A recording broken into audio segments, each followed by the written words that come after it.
No one really drank much in my family. I mean, we had alcohol in the house, but no one seemed to notice when I took it. I'd wait for my parents to go out.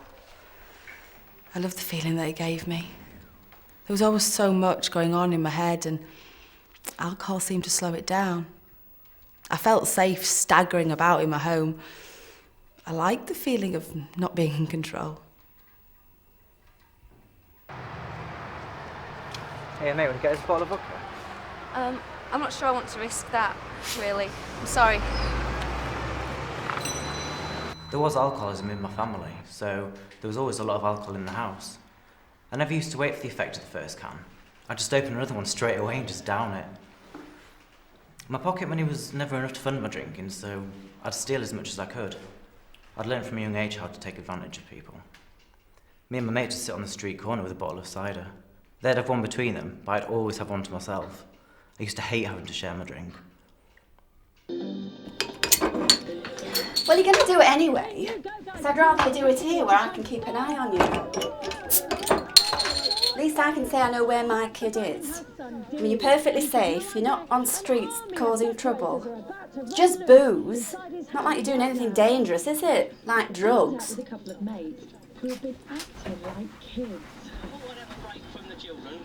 Your mum's so much cooler than my mum. My mum would never let me do this. She always shouts at me for coming home drunk. Well, there's no sleeping on the job for us. No thanks. Vodka's horrible. The kitchen. The living room. Your grades are down, and your attendance is down. And when you are here, it seems like your mind is somewhere else. This is a very important year for you. How you do in your GCSEs can affect the rest of your life. I'll try harder. Look, I'm worried about you, Ben.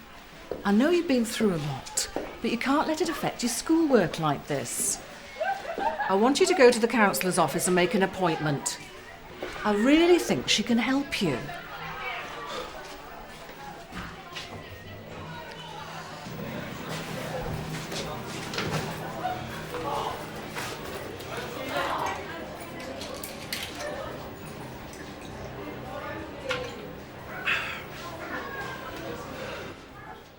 I was terrified of everything outside the front door. I hated crowds and would spend a lot of time on my own. Drinking helped me to be what I thought other people wanted me to be. As soon as I got money, it went on alcohol. I had a paper run and I would spend the money on cider. It was during my GCSEs that my schoolwork really began to suffer. I left school at 16 and suddenly college wasn't important anymore. Alcohol became the most important thing in my life. I'm going for a dance. No drinks on the dance floor. Here you go, girls. Oh, no thanks. Cheers. Oh, I'm up at 8. Go on. Bye.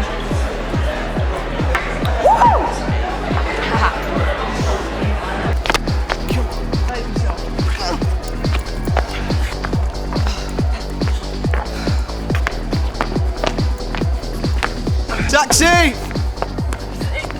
Come on. I hated talking to strangers because I felt like I had no social skills. Alcohol made me feel less awkward, like I could handle social situations. It gave me a warm glow and it made me feel all pretty and confident when talking to boys. I felt bulletproof. You don't want any trouble. I suggest you be on your way. The police are in 5 minutes.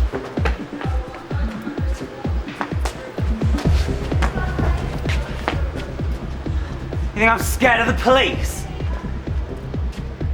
You think I'm scared of you? That's what I think of you. We're gonna go there anyway! I'd started to become violent. At first I just thought it was normal teenage behaviour. But one by one my friends were falling away, going to university and getting jobs. And I couldn't even afford to drink in pubs anymore. and I was barred from most of the local ones anyway for starting fights. I always felt like I had something to prove. Prove I was an adult, a man. I was pouring alcohol on feelings I just didn't understand.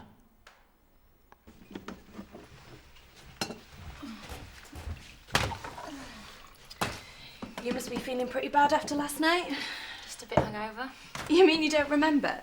You thought it would be a good idea to go for a swim in the river. We had to wrestle you to the ground to stop you. Really? Is that why my legs are covered in bruises? Yeah. Well, back to work, eh?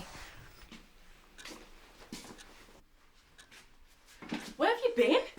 It's 2 a.m. You said you'd be back straight after work. Have you been drinking?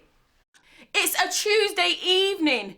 You're supposed to be in work tomorrow at 8. Yeah, I know. Just stop going on at me. You should listen to your mother. Oh, don't you start on me. You're not my dad.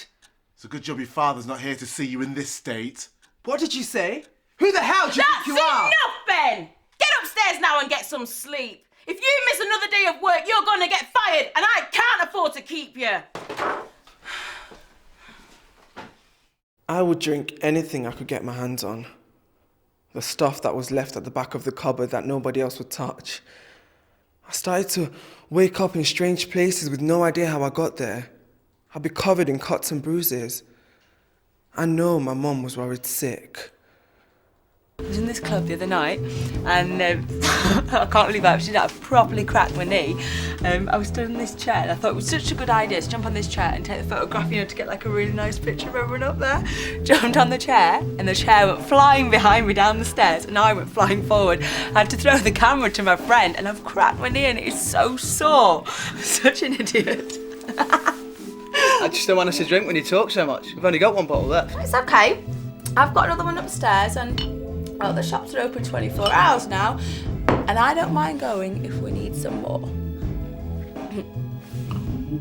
Some of my friends could have 1 or 2 drinks and then stop, but I couldn't.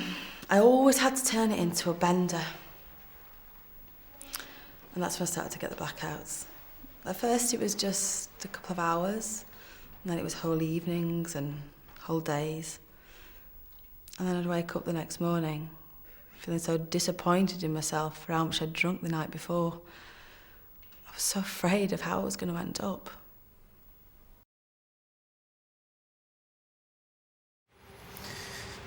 I'll see you later.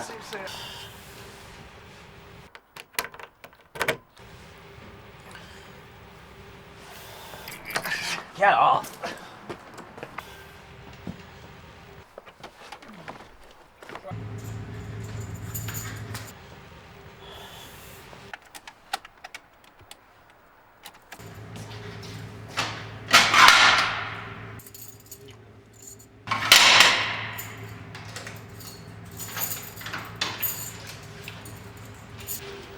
So, sobered up a bit, have you? Do you remember anything about last night? We found you slumped over the wheel of your car, totally out of it. You could have killed yourself or anybody else driving in that state. Come on.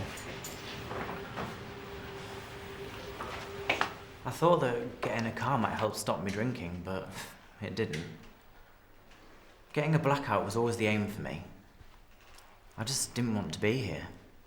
A blackout, it's like nothing, like being dead or before you're born. After a while, beer wasn't enough to get me into those states, so I'd made a conscious decision to switch to spirits. I just didn't want to be me.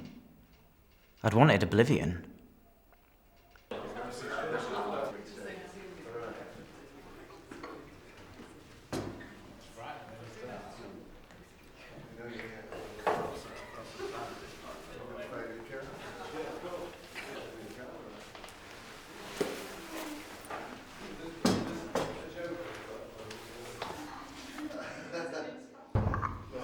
Kay.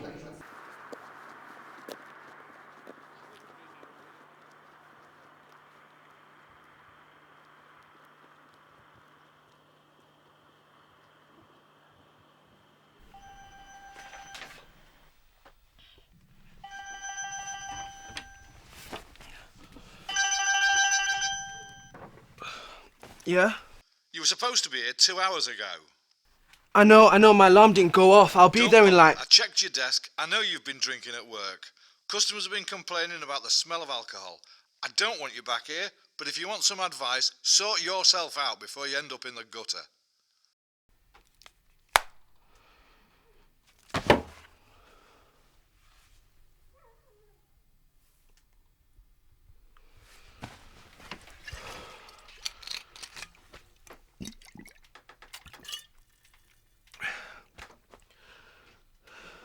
My mum, she didn't think I had a problem. I'd been drinking for so long that I guess she started to think it was normal. I looked okay on the outside. I'd get a relationship and a job, but they never lasted. I'd always lose them. I was always searching for that perfect combination where I'd feel comfortable and not terrified, but eventually I just ran out of ideas. I'd surrendered. I'd given up.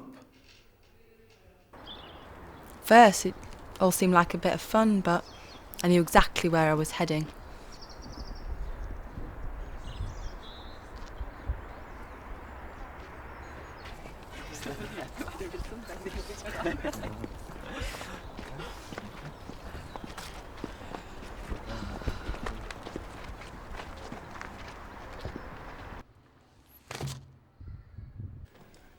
Okay, just to let you all know that the new newsletter's out, so if anybody wants a copy, there's just a few at the back there to help yourselves at the end, okay?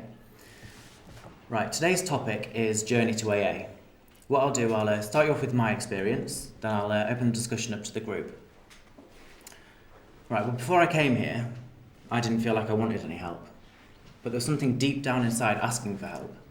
So I looked at the AA on the internet, and at first I found the car breakdown people, but then I found the right site and I gave the number a call.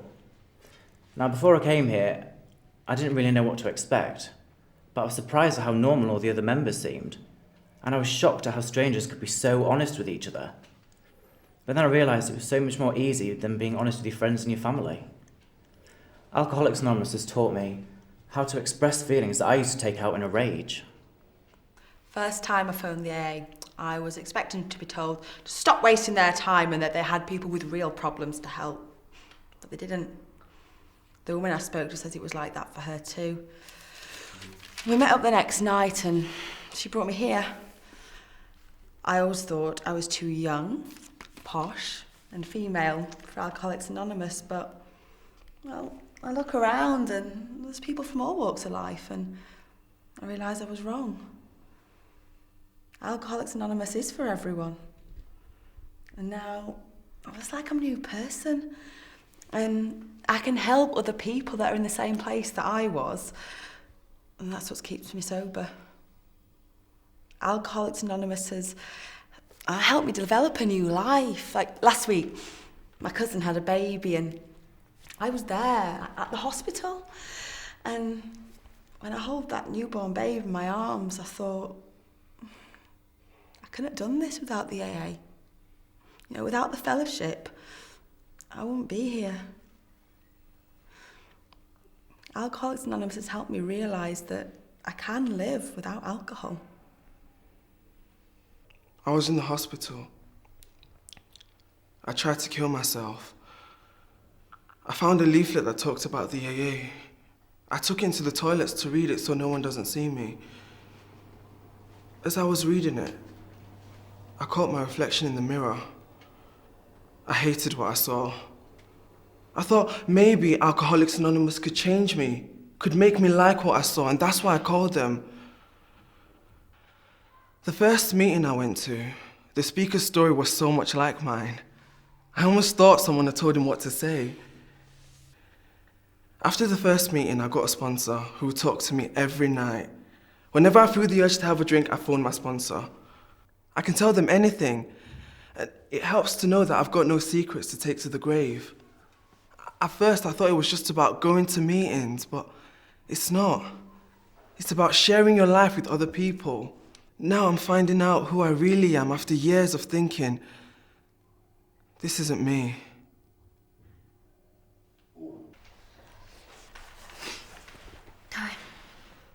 room for one more. Kay, I'm so pleased that you've come back.